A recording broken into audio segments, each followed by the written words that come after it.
Aceh Explore menampilkan halaqah dari Masjid Raya Baitur Rahman Banda Aceh. Subscribe, komen, like, dan share. Wa may yudlil fala hadiyalah. Asyhadu an la ilaha illallah wahdahu la syarikalah wa asyhadu anna Muhammadan abduhu wa rasuluh. Allahumma salli wa sallim ala Muhammad wa ala alihi wa sahbihi ajma'in. Amma ba'd. Bapak-bapak, ibu-ibu, sidang jamaah salat subuh kaum muslimin dan para pendengar yang dimuliakan Allah.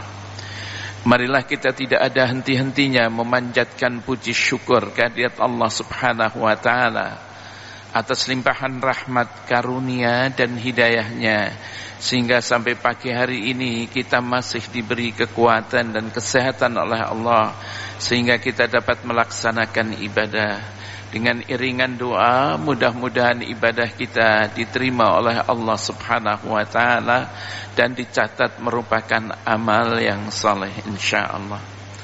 Bapak-bapak, ibu-ibu yang dimuliakan Allah, dalam pertemuan yang lalu kita telah berbicara, judul besarnya adalah tanggung jawab pendidik atau orang tua terhadap pendidikan seksual anak.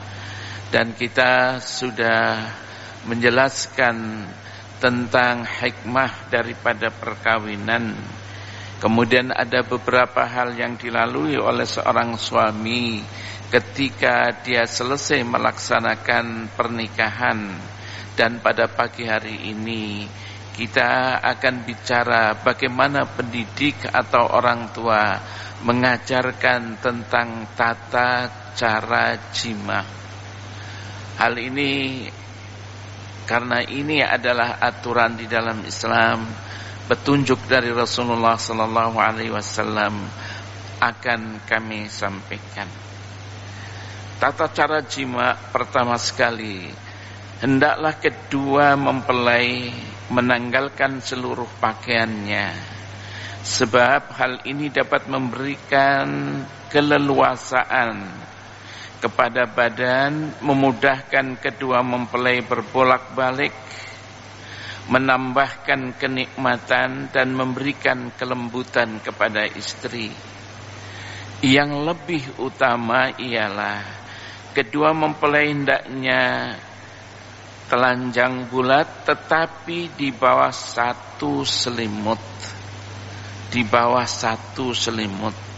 Rasulullah sallallahu alaihi wasallam bersabda, "Innallaha ta'ala hayyun satir, yuhibbul haya was sitr."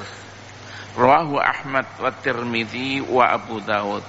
Sesungguhnya Allah Subhanahu wa taala hayy. Dia itu malu, satir, dia juga menutup kerahasiaan, yuhibbul haya. Allah mencintai malu wasitr dan kerahasiaan itu. Imam Tirmidzi juga meriwayatkan bahwa Nabi sallallahu alaihi wasallam bersabda, "Iyyakum wat ta'arri." Jauhilah kamu telanjang. Fa inna ma'akum ma la yufariqukum illa 'indal ghaid. Sesungguhnya bersama kamu itu adalah ada malaikat. Illa 'indal ghaid, kecuali ketika dia itu buang air besar. Wa hina yufdir rajul ila ahlihi, dan ketika seseorang itu melakukan jima dengan istrinya. Fastahyuhum wa akrimuhum, maka malulah kepada mereka para malaikat, wa akrimuhum, dan muliakanlah mereka para malaikat. Rawahu Tirmidzi, hadis diriwayatkan oleh Imam At-Tirmidzi. Aisyah radhiyallahu anha berkata, Qubida Rasulullah sallallahu alaihi wasallam walam yarau minni walam ara minhu, kata Aisyah. Rasulullah sallallahu alaihi wasallam sampai wafat beliau dan beliau tidak melihat kemaluanku dan aku pun tidak melihat kemaluannya. Hadis diriwayatkan oleh hadis ini dari Aisyah radhiyallahu anha. Di antara hal yang menguatkan keutamaan menutup badan adalah hadis yang diriwayatkan oleh Imam At-Tirmidzi dengan sanad yang dhaif. Idza jama'a ahadukum ahlahu fala yatajarradan tajarrudal 'airain. Apabila salah seorang di antara kalian berjima dengan istrinya, maka jangan sampai keduanya telanjang. Rawahu Tirmidzi, hadis diriwayatkan oleh Imam At-Tirmidzi. Jadi bagaimana pendidikan para orang tua mengajarkan hal itu kepada anaknya, dan bagaimana Islam mengajarkan tata cara jima ini. Kemudian yang kedua, bercanda, berpeluk-pelukan, berciuman sebelum suami menyetubuhi istrinya. Ya. Abu Mas'ud Ad-Dailami meriwayatkan di dalam Musnad Firdaus bahwa Rasulullah sallallahu alaihi wasallam bersabda, "La yaqa'anna ahadukum 'ala imra'atihi kama taqa'ul bahimatu liyakun bainahuma rasul." Qila wa mar rasul? Qala al-qublah wal kalam. Janganlah salah seorang di antara kamu berjima dengan istrinya seperti binatang. Hendaklah di antara kedua suami istri itu ada Rasul. Qila, kemudian ditanya, wa mar Rasul ya Rasulullah? Apa yang dimaksud dengan Rasul itu ya Rasulullah? Qal al-qublah wal kalam. Yaitu berciuman dan juga bercanda, ya, berkata yang manis-manis, yang baik-baik dengan istrinya. Abu Mansur juga meriwayatkan bahwa Rasulullah sallallahu alaihi wasallam bersabda, salah satu minal ajzi. 3 hal yang ini merupakan kelemahan. Wa'addada minha. Kemudian dia menghitungnya dari kelemahan-kelemahan itu. Apa katanya? Wa ayyuqaribar rajul jariyatahu au zaujatahu fayusibuha.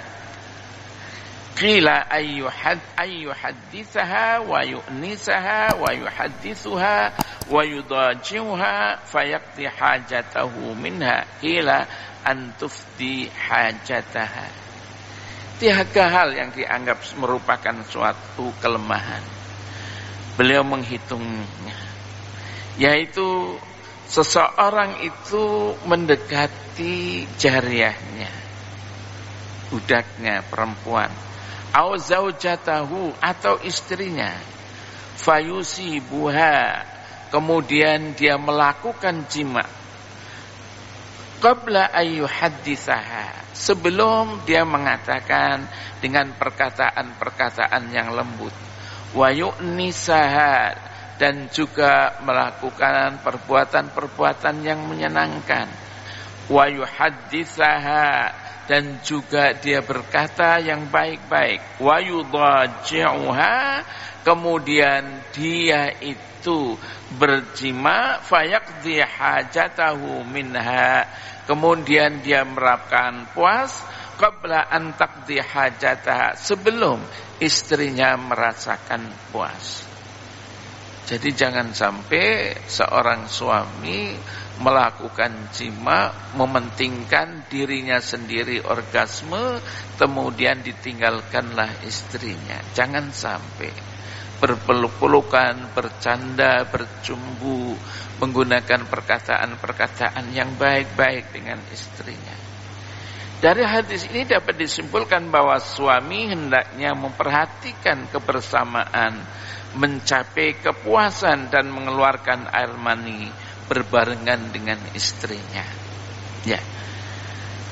Bapak-bapak, ibu-ibu yang dimuliakan Allah, di dalam kitab Ihya Ulumuddin, Imam Ghazali berkata, apa katanya?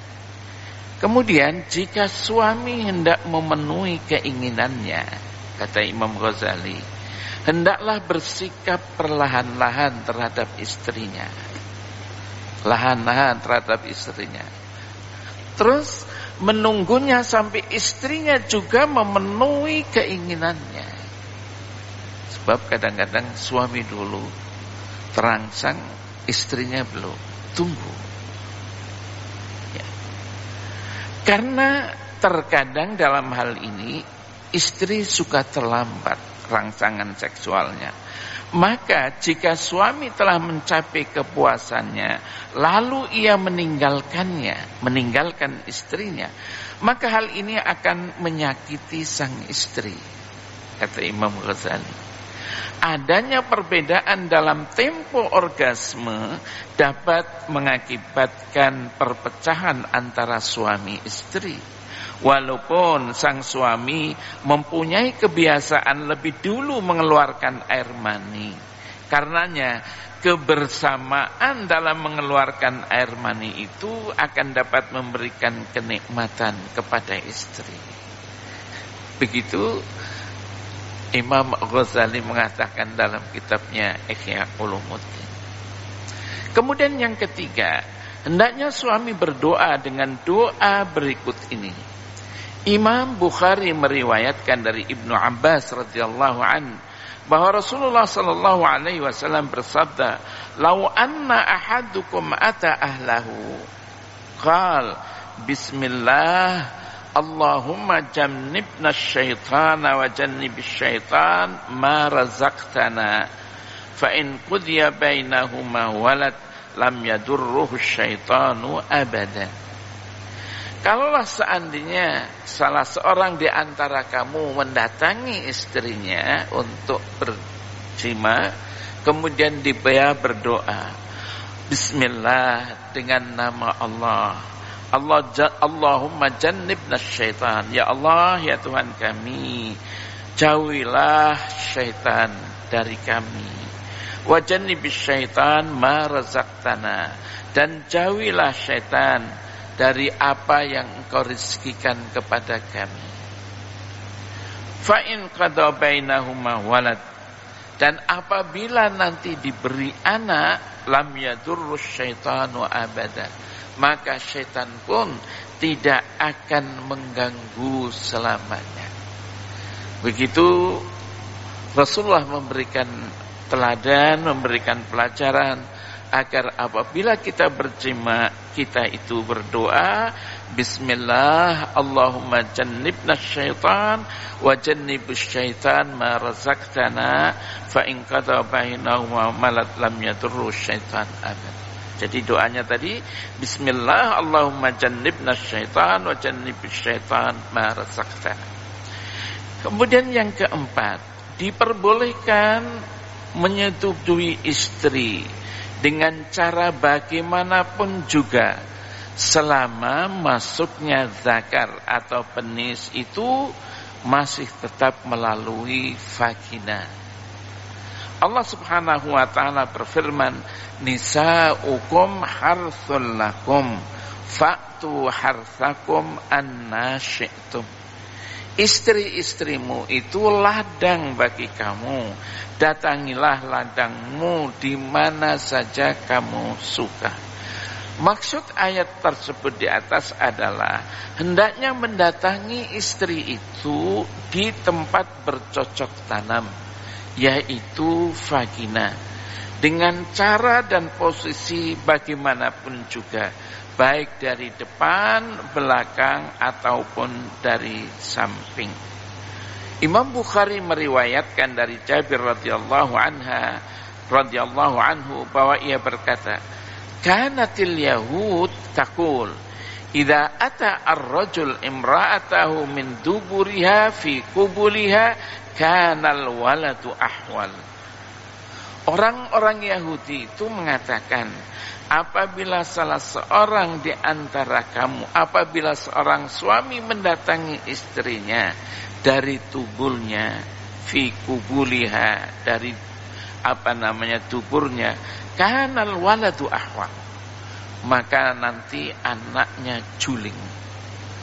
Fanazalat, kemudian turun ayat ini, nisa'ukum harthul lakum fa'tu harthakum anna syi'tum.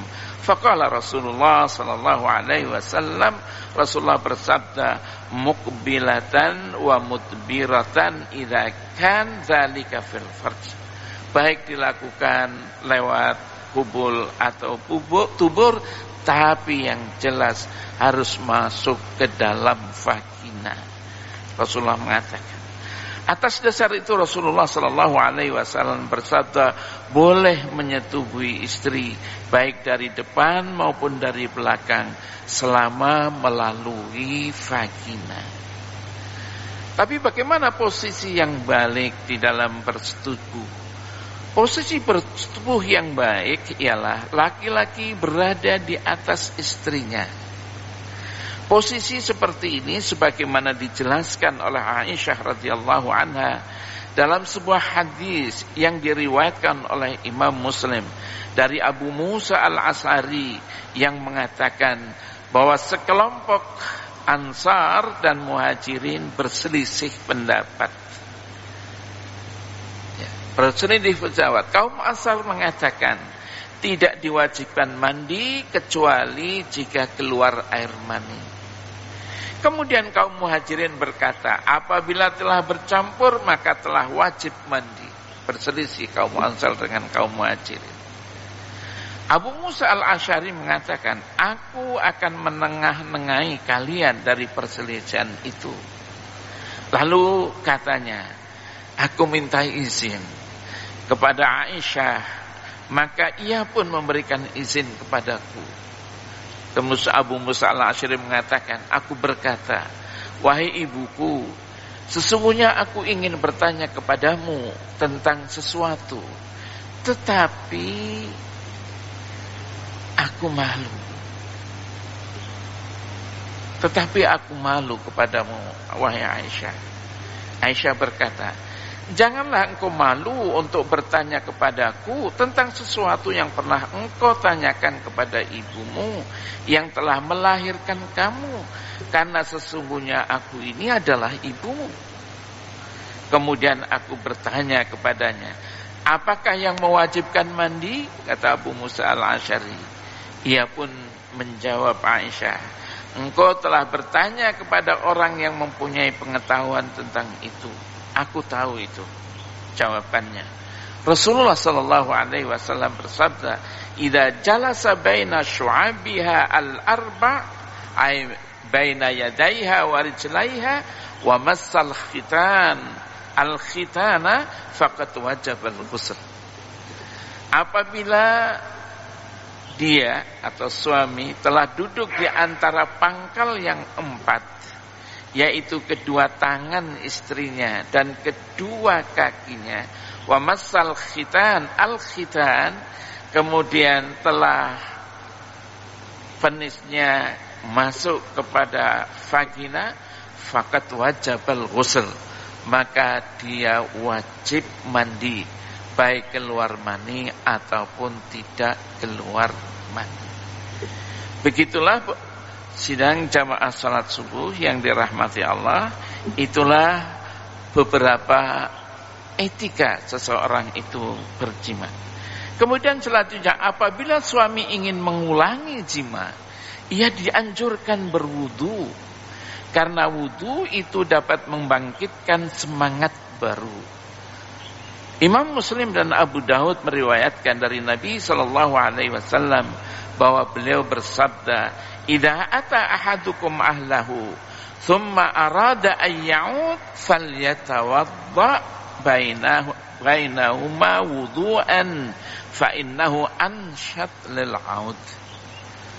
Apabila salah seorang di antara kamu untuk mendatangi istri jima, thumma arada an ya'ud, kemudian dia ingin lagi dia mengulangi, falyatawadda, maka hendaklah dia berwudu, fa innahu ansyad, sesungguhnya wudu itu lebih menggairahkan untuk mengulangi jima. Begitu Rasulullah SAW memberikan petunjuk. Kemudian setelah itu mandi. Bagaimana tata cara mandi? Nanti disebutkan di dalam beberapa riwayat-riwayat hadis Rasulullah sallallahu alaihi wasallam bagaimana Rasulullah mandi junub.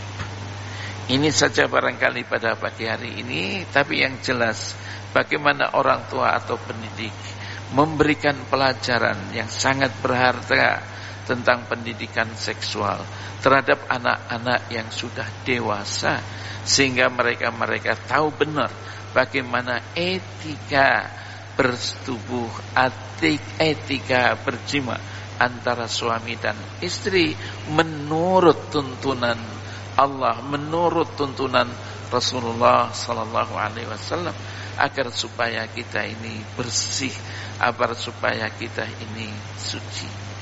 Untuk itu sebagai kewajiban sekali lagi kepada orang tua dan pendidik terhadap anaknya yang sudah balik. Wabillahi taufiq wal hidayah. Wassalamualaikum warahmatullahi wabarakatuh.